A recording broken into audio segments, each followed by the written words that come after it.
Okay, the story I'm going to tell you, it's going to be what actually happened to me, and I'll be honest, when I first started my life, and I'd heard about the God that would be mean and vengeful, and you sinned, you'd go to hell, and I had a chip on my shoulder because I felt he was promised me something, and trust me, what he promises us we cannot comprehend. And when somebody promises me something I can't comprehend, he's promising me nothing.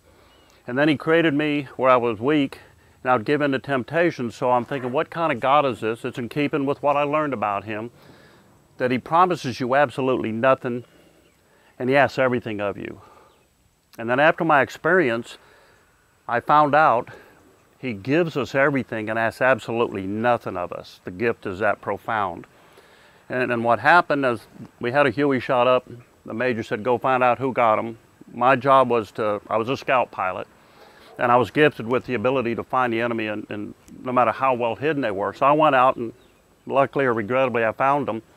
And to make a long story short, we got shot up pretty bad. We took 100 and something hits in that little loach and shot part of my controls out. Almost blew my left arm off, and I got my leg shot up. So we crashed, and things started getting kind of vague at that point. I understand my gunner pulled me out of the aircraft. I thought I climbed out. I do remember, and this has a point, there was a little bush near my head, and I realized, oh, this is the center of the base camp. So what was surprising is I never felt any pain. When I was laying down and my gunner was bandaging my arm, I told him to leave, we're not getting out of there. And he said no, he wouldn't leave me, and things started getting kind of blurry. My vision started getting blurred, and I was the kind of guy that wouldn't ask a whole lot from God until I needed something. And I needed to get out of there because we're in the middle of the base camp. I'm shot up very bad. My gunner got a bullet through the butt. And I said, we're going to get captured, or we're going to get shot, or I'm going to die somehow. And I started bargaining with God. I'll be good, I'll be good for a week. Just get me out of here, God. I know that it's going to be tough. And then things started getting kind of gray on me. And I was wondering what's happening. I said, God, please don't let me die. Please don't let me die. I was terrified. And then things went black, pitch black. And now I know there's no way I'm going to get out of there because it's pitch black and I'm helpless and I can't even hardly move. I've lost so much blood by then. And then the unique thing started happening. I started feeling pretty good, and I said, what's happening to me? And I realized I was dying. People say I'm dying. I was actually in the physical process of dying. And at that point, I stopped being afraid. It's not, I don't know how other people die, but for me, I thought dying was a horrible, painful, terrible thing, and it was actually an incredibly pleasant thing. And as I was dying, I accepted it, and I said, God, this is obviously your will. There's no bargaining anymore. I quit bargaining with him because I knew I was dying. And as I was fading back, all of a sudden, you hear about the bright light. The brightest thing that you can imagine is a dark hole compared to the bright light that I saw. And as I saw that, I started feeling good, and I got Demerol in the hospital, all the things for pain. They can't touch the feeling I was starting to feel. And I'm laying there in this beautiful, bright light, which I described later as it wasn't, God is the light, but he's love. I try to imagine, is he energy? What exactly is God? One thing, he is literally made up of love. And I started feeling that love around me. And at one point I remember looking down, seeing my head's next to this bush, and it was years later for it dawned on me, you can't see your own head. So at that point I had that out-of-body experience, and all of a sudden I went back into this little speck. And the light's getting brighter and brighter, and I'm expanding out, and everything within this bubble was like my new life in heaven. And I expanded, I remember, into the roots, in the soil surrounding the roots of this little bush next to my head. And I could see every molecule of water and the nutrients and the cells inside the plant, from the inside, the outside, the top, the bottom. And it was many, many years later I realized plants take the nutrients up through molecules. I saw that back in July 28th of 1970. And as I'm expanding out, I'm wondering what's going on, then I start feeling this presence. And it was God. And he let me know that he's now surrounding me, protecting me, and I'm expanding out. And now what words I tell you were words, he didn't speak to me. He made his thought known to me. Like I tell my friends, I'll say red. And all of a sudden, you'll see the color red in your head. Or I'll say apple, and you visualize an apple. So his thoughts were made known to me. And as I'm expanding out, he said to me, in my interpretation, he said, you will expand out into the cosmos and know all these things. We'll expand out into the cosmos. And I was given power that was immeasurably more powerful than I ever imagined God to be. And I was still cocky, I was still myself. I remember kind of puffing my chest up saying, I'm a super God. Not disrespect for God, but I'm a super God. We cannot comprehend what we're going to become. It's immeasurably more powerful than God is, but we think He is. As I'm kind of getting kind of cocky, God made His thought known to me, and He gave me a vision. He's holding me in His hands like a premature infant. This is what you are. And I was telling Brian, it's like I'm born again into heaven this time, but he saw me and I felt his proudness like a parent feels a child when they're first born. And I'm thinking, well, this is confusion. He sees me as a little child. I felt his emotions. I felt he was proud of me. Here's this new infant coming into his world. But I'm still the super God. And then he smiled, and I felt him smile, and I felt his amusement. He said, even in this state that you were in, as a super God, you cannot begin to comprehend what I am. We can't comprehend what we're going to be, and He's still infinitely more powerful and loving and caring than that. So that kind of put me back in my place. And I'm thinking, I'll be able to go anywhere. And then all of a sudden, He kind of backed away, and I'm thinking, I don't have a body. This is frightening. It started to frighten me. And I actually went like this, and I could feel my fingers in my hands. And I said, well, I can't see me, but I'm here. And then He said, you're to go out and be everywhere. So I kind of stepped out of my body, and it was like all of a sudden I could be anywhere in His creation at one time, and I could focus on whatever I wanted to focus on. Then I went back in my body.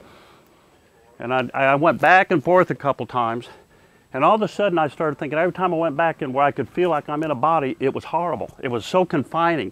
I wanted to be out being free and out in the cosmos with God. As I'm experiencing all these things, the one that really surprised me was His love. And I'd say take a dictionary and take all the bad words out, regrets, sorrow, fear, embarrassment. They're not there. There is absolutely nothing in heaven that is bad. It's 100% pure love and happiness. All the things that I did in my past, you could remember them, but they were all forgiven. It's like, God, I made you that way for a reason which was not made known to me. And I'm feeling this love, and I tell people His love was so strong, I literally felt it.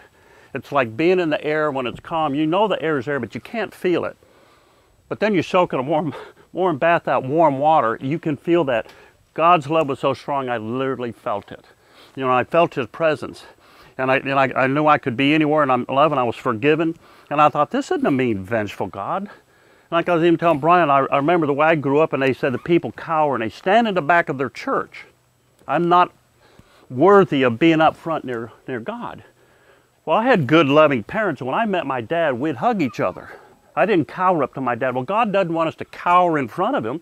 He created us strictly to love. He has one need that I thought I felt. He needs to love. That's why He created all of us to love. He didn't create us so He could lord over us and dominate over us and make us feel inferior. He wants to love us. And I thought, that's not the God that I grew up knowing.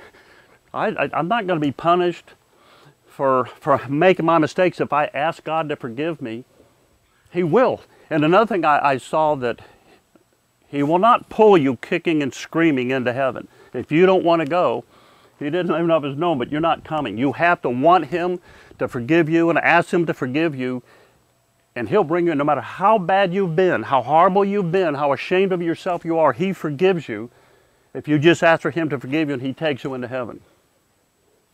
So I'm sitting there and I'm thinking, this is not what I thought it was going to be. Especially the dying part. I thought everybody, my family, my friends, my loved ones, I finished a tour in Vietnam and I volunteered to go back. And it was on that extension where, this happened. I made it 2 months into my extension. And I thought, oh man, and I started praying. I said, Mom and Dad, I'm sorry that I came back. I made it through my first tour a little beat up, but not serious. And now I came back here and I've hurt you because I was so selfish. I wanted to come back and experience this thing that I thought I was fighting for their freedom. And all of a sudden, God said, you're not ready. I said, yes, I'm ready. You can't be doing what you think you're doing. You're going to try to send me back? I won't go back. You can't show me this and let me feel this love and this no worries of any kind as I will be alive for infinity. And now send me back in my body and it's shot up and it's hurting in the middle of the jungles. I won't go back, and you put me back in my body, I'll make sure I die. I felt, like I said, you can feel his emotion. I felt his sternness. And he said to me, he wasn't angry, but he was stern. He's tough love. And he said, no, you cannot take this. Only I can give this to you. And if you ever try to take it, it will never be yours.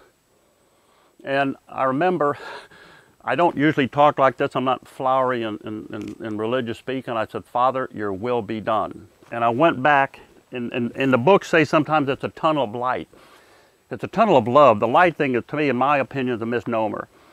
You're surrounded strictly by love, and the love is a bright light so bright that I call it an incredible clearness, because the mind can't comprehend anything that bright. We're that limited.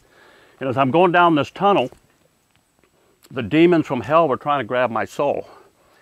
And it's like, again, being at a zoo and you're behind a fence and you look at the horrible animals. They don't frighten you, you're curious. And I couldn't feel their pain and suffering, but I was made aware of their tremendous torment in hell. And they don't even have the luxury of knowing they've got your soul. I didn't see any bad souls, and it was just to cast out demons that were in heaven, now in hell. And they were trying to get my soul, because they never know if they've got you. They have to fight constantly to get your soul, because they really don't ever have it. Because no matter how late it is in your life, I'm laid out there in the jungles dying. And all of a sudden I get religion. I says, God, forgive me, please, please. I'm sorry for everything I've done. And of course he forgave me. And I was sincere. It wasn't one of these false promises. So as I'm going back down into my body, then all of a sudden I'm back in it and I'm confused. I'm thinking, God, don't take me back. No, God, don't take me back. Oh, then I'm back to where I was. God, I'm bargaining with, don't let me die, don't let me die. And then, of course, we were eventually rescued after several hours.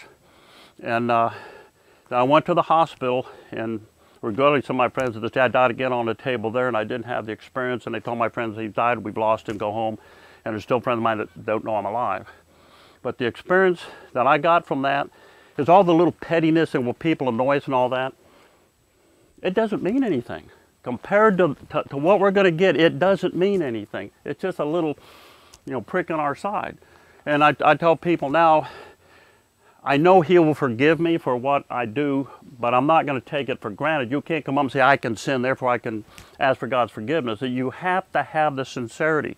And I see something where it's bad. I tell people that give me the wrong change, for example. And I said, you gave me the wrong amount of change. And he says, why'd you do that? I said, because he's watching. It's for him. And the only sadness I felt in heaven, and it wasn't my sadness, it was God's sadness. And when I was going through that torment, knowing that my friends would be suffering and all that, thinking I died this mean, horrible death. And my buddy Steve, who was supposed to be here, regrettably he couldn't make it. He tormented himself for years, thinking I died this horrible death, because he dragged me through the jungle for 2.5 hours, popping bad guys. I'm within 3 feet of him, and he has a horrible experience. And he said, here I drug you to the woods for 2.5 hours. You suffered, you were moaning, you were crying, and then I let you die. I should let you die immediately. The pain you went through, and I said, I don't have a recollection of it. But, sorry, I just had a flashback. Sometimes I'm still there. And he couldn't separate that what happened to me then, I'm the same person. And I said all that was forgiven, all that was wonderful, but God sensed that heartache that I had, and you're not supposed to experience anything bad in heaven. It's impossible, you can't. And that's when he said, you're not ready, because I was experiencing regrets. And his sadness, and it was made known to me, I'm saddened over what you do to each other. When we do things to each other and harm each other and hurt each other, we're not hurting each other. Although we're hurting him. It saddens him what we do to each other. He created us all to be wonderful and have a wonderful gift, and sometimes being human, I don't know why we have that weakness. God knows, and it wasn't made known to me that it hurts him when we hurt each other. We lie from each other, we ridicule each other. That's a direct assault on his emotions. And so I feel blessed that I had a chance to go through that. It honestly, and I'm not being facetious here, it was worth getting shot for. And I wonder, one thing is, in the Bible it says, blessed is he who believes and has not seen. Well, I wasn't that strong, and I had a chip on my shoulder. Maybe that's what he protected me from, is I am here, I do love you. And he let me see because I didn't believe without seeing. And it changed my life, and that even though I'm still human, I still make my mistakes, I constantly pray to God, give me the strength. I don't want to lose what I saw. I want to be back in your love. And please, just help me be strong. And thank you for everything you've done. Don't take him for granted. And thank you for the blessing he gave me, and that let me be in his presence for, well, there's no time up there, so it was an instant, it was 1,000,000 years. And that's pretty much the end of what happened to me. I came back in my body, and regrettably I was rescued. And I'm here until the next time, and I look forward to going home again. And thank you for listening. But